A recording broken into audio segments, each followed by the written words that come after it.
What's going on, everybody? It's your boy C-Zar, and we are talking about Ethereum today. Hit that like button, subscribe if you want to see more content like this, and let's get into it, okay? It is the 27th of May. Here we are at $2,661, and we are up 3.8% on the day already. Looking good, looking like, I mean, it kind of reminds me of Bitcoin whenever it started making its moves, right? If you look at this on a daily time frame, just breaking out, moving sideways, breaking out, moving sideways, breaking out, moving, stair stepping, doing that whole thing. Ethereum, moved up, moved sideways, moved up, moved sideways, just a little bit more pronounced on these move ups. And I think that we are going to move up from here. I want to look at the 1 hour time frame and then zoom back out to the daily, but the RSI looks phenomenal. To me, if we close here or higher, the RSI is saying we're about to rip to the upside. And if Ethereum rips, the rest of the market will follow. The coming days, the end of the month should be good. Lining up for an end of May rally. Let's go to the 1 hour time frame. We'll zoom back out and check that out, okay? 1 hour RSI looks fantastic. Absolutely fantastic. It could grow more from here before it goes lower. No promises, though. If we were to come down, let's just pretend this was an area to find resistance at. Let's see if it is anyways. Not really so much, not in recent times at least. You found resistance right here once and kind of around here a couple other times. So maybe, but assuming that you go down from here, maybe the rest of the day is a downside kind of move, and then tomorrow you move up, bouncing off the overbought zone or bouncing off the 60, whatever it might be. Maybe you go lower, you form a higher low here, and then you bounce there. And then instead of tomorrow being a good day, it'll be Thursday, that's a good day, whatever. But sometime soon, by the end of this month, I would expect that we do see some kind of a rally to the upside. But right now, I like the 1 hour. Even if we were to pull back from here, it would just delay us for about a day. That's about it, right? But if we can continue, that might be really promising. If we get a high to a low here on the fibs, right above your golden ratio, all the way up to your 786. Curious. Typically, whenever you run right through your golden ratio on the first attempt and you stop right in this zone, I'm not even kidding, it's actually very common to see some volatility, some very intense volatility going back to the 236 or the 382 or somewhere in this zone. So if Ethereum does eat it back all the way to 25.63 to 25.24, don't be scared. That's okay. Sometimes this kind of volatility is normal actually in these kind of endeavors, and then you'll just move back up anyways, you know what I mean? Or slowly, you'll move more slowly to the upside. But in which case then, if something like that were to happen, it would probably be, it'd be like the last 2 days of the month that we actually start seeing a rally. So hopefully not. I want us to rally now, man. Let's look at this on the 4 hour time frame. The 1 hour is not giving me too much. Overall, it's bullish. I'm not saying that it looks like it wants to turn around here. I'm just saying it could, and if it did, this is the kind of setup that our fibs are telling us. It's very possible that you could hold support at the golden ratio. You look for that as well if you want to avoid all that stuff.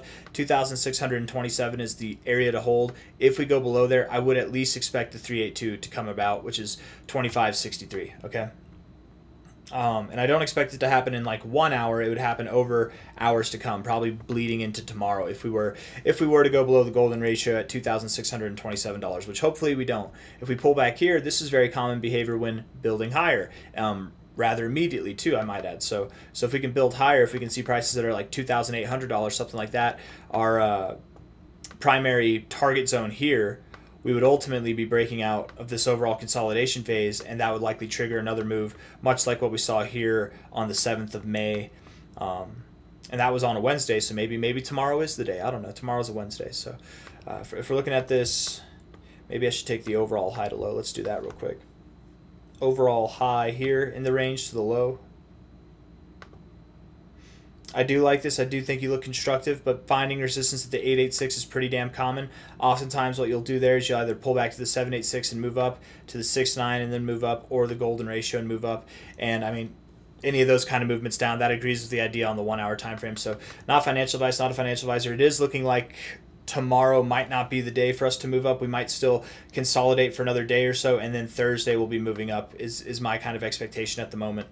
Either way though, daily time frame now, looking at this here, the daily RSI is very close to the overbought zone, but not quite there.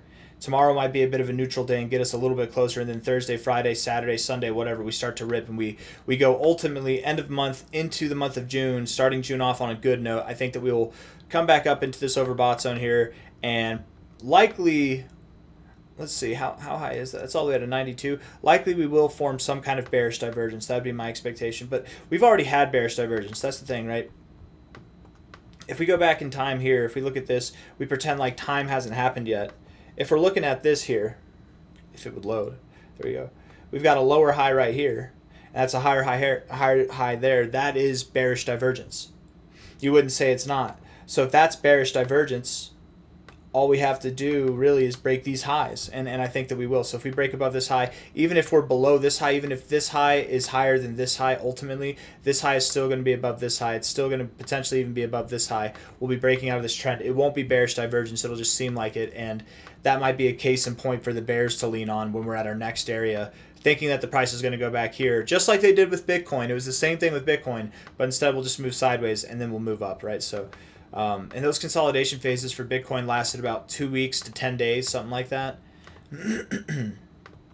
This one here, you're at about 17 days, so it's time, man. It's time to move up. Weekly time frame, looking at this here.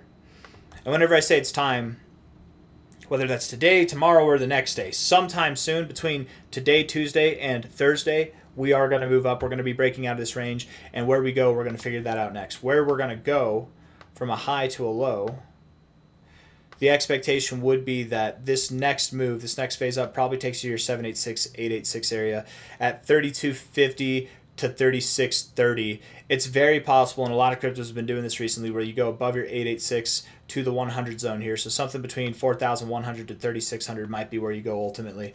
And then, of course, past that, you're going to break out. There's no such thing as a quadruple top, right? We get up here, and we find resistance. There's no such thing as a quadruple top. That doesn't exist. 1, 2, 3, 4. No, we don't get quadruple tops. Quadruple tops are just inevitable breakouts. That's all they are. If we stop there at all, maybe we'll just rip right through because it is the fourth interaction. Maybe we'll just rip right through and not respect that area at all. But if I had to guess, it'd be $36.30 around there, if not $4,100. And if we don't stop there, we're moving all the way up to $5,500 and beyond, you guys. Ultimately, by the end of June, I expect some big things to happen for Ethereum. I am thinking we'll be at new all-time highs by the end of June, early July. The expectation is to be somewhere between about $7,700 and $10,000 by the end of June, early July. That's all I have for you. I hope you liked the video. If you did, hit the like button, subscribe if you want to see more content like this. We're 4 days and about 9.5 hours away from closing out this month. We're going to bullishly engulf 1, 2, 3 closing prices at least, but 2 candles. Not the wick. I guess we're not engulfing the wick, but the body we're at least engulfing. So 1, 2. If we can move up by the end of this month and see prices that are above like 3,300, that'd be really cool because then we're engulfing a quarter of a year's worth of price action. But whatever, man. It doesn't need to happen. Close here. Next month will still rip. It doesn't matter. But I do think that we're going to move up a little bit more by the end of the month. I got nothing else to say. I'm just going in circles at this point. So hit the like button, subscribe. Thank you all for being here. And yeah, Ethereum. If Ethereum moves up, all the little baby ducks are going to follow. All the ERCT, all the ERC20 tokens will follow as well. Take care. Bye-bye. See you on the next one.